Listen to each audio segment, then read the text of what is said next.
Ladies and gentlemen, welcome back to the analysis of YOLENO TV. I hope you're well from wherever you're watching this channel. Now, the Ugandan Electoral Commission has declared Museveni the winner. Now, Museveni has been declared the winner. The elected president declares candidate YOLENO Museveni Museveni. The duly elected president. Now, there's some things that are coming up as a result of this declaration from the Ugandan Electoral Commission, and this pronouncement was made by Mr. Byabakama. You know, he's the one who chairs that team, the electoral team. So let's get into what is happening. But those elections were fraudulent by the incumbent President Yoweri Museveni, who's been there for unbelievable 40 years. Well, to the best of our own knowledge from our team, the African Union Commencer and IGAD team, there was no evidence of ballot stuffing.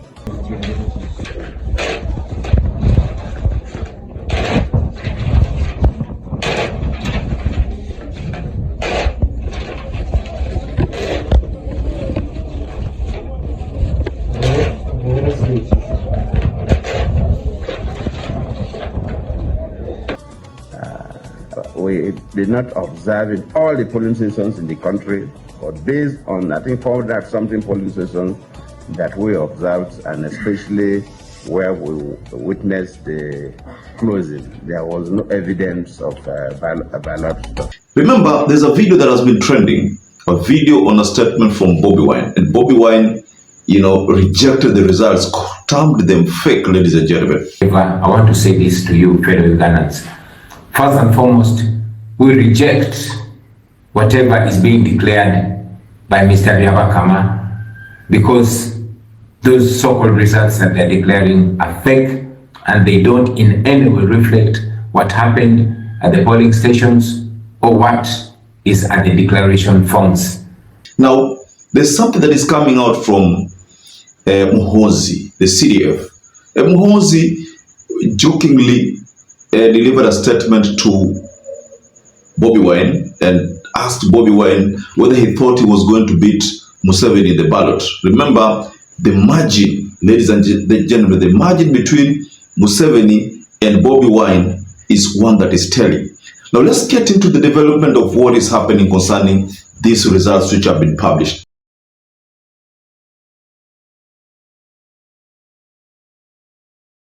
Now, first and foremost, ladies and gentlemen, when Mr. Byabakama delivered the totals, he declared that Museveni won the presidential election with 7.9 million votes, and Bobi Wine finished second with 2.7 million votes. See, look at the margin, 7.9 million votes vis-a-vis 2.7 million votes. So if you look at the difference, it's around 5 million votes. That's the difference between what Bobi Wine. I want us to look at a couple of statements which are, but that's not even the concern in this analysis, ladies and gentlemen. AU, ladies and gentlemen, there's a statement that AU observers delivered. Remember, Goodluck Jonathan, the former president of Nigeria, is the one who was tasked to, to head the AU, COMESA, that kind of formation.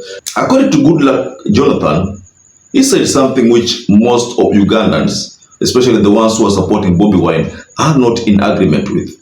And Goodluck Jonathan says they toured around 5 polling stations. In fact, he admits that they did not go around all the polling stations, but they only toured in 5 polling stations. Now, in these 5 polling stations, according to him, he says there were no ballot stuffing. So he is trying to say that the elections were free and fair. Now, that is not what the UN or the other international observers think. The other international observers think these results were shrouded with a lot of controversy, and there's a lot that was happening behind the scene, and that could be explained by the fact that internet was shut down.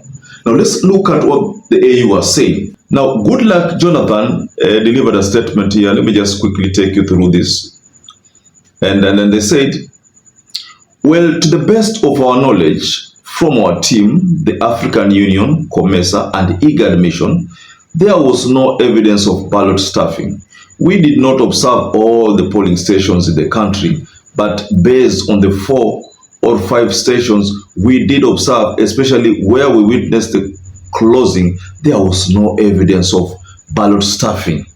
So that's what Goodluck Jonathan said.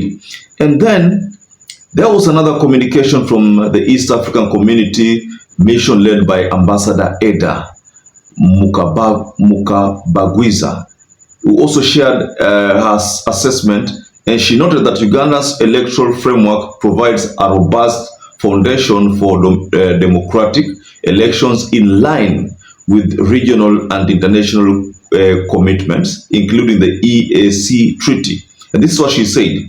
The electoral environment has been largely peaceful and conducive to the conduct of elections. Electoral campaigns were mostly calm and peaceful. Now, first and foremost, I want us to offer our reaction regarding these observers. In fact, from these 2 statements, I don't think there's any need to have observers in these elections. Why should we have observers like the ones from the ESA, from AU, COMESA, IGAD to do what?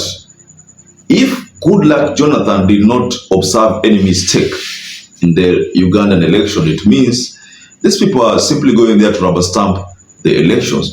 It's just a way of hoodwinking citizens that we are looking at these votes. But looking at the result, ladies and gentlemen, I was thinking that maybe people like, Goodluck Jonathan and the team would say, we only toured 5 polling stations, but because of the multiple presence of our military on the streets, there was no way we could traverse several regions because of fear. Ladies and gentlemen, fear would have been a very important point. Now, take a look at this.